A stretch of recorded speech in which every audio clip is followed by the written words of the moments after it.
13. mai õhtupoolikul valmistub 18-aastane Jevgeni asuma Tallinnast Istanbuli suunas väljuva lennuki pardale.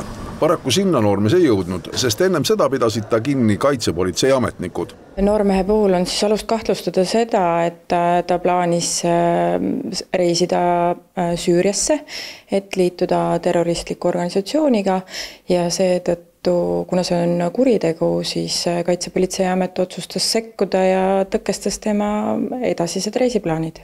No ometigi väidetavalt tema lennukipiletid olid vist Istanbulist edasi planeeritud hoopis Liibanoni. Meile teada oleva info kohaselt oli see reisi ja kahtlustuse kohaselt on see reisi siht oli siiski Süüria.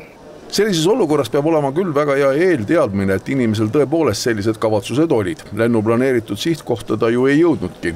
Samuti oli tal olemas tagasilend 17. maiks.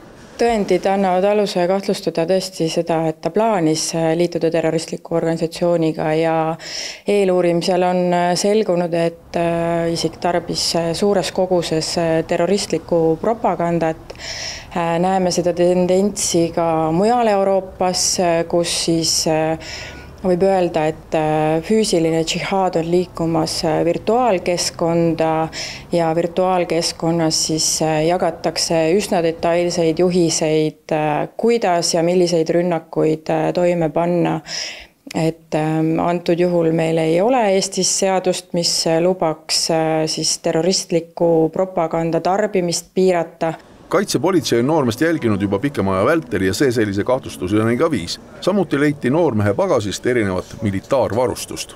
Isikul oli kaasas militaarvarustus. Sellisel algelisel tasemel ega ju ometigi relvasid ju sinna lennujaama kaasa ei saanud võtta. No nuga oli tal küll kaasas, jah. Jevgeni on prokuratuuri taotlusel võetud vahi alla, samuti on tal olnud varasemast erinevat 2 kriminaalmenetlust, seda siis alaealisena veel. Üks puudutas lapsporno valmistamist, teine aga vargust.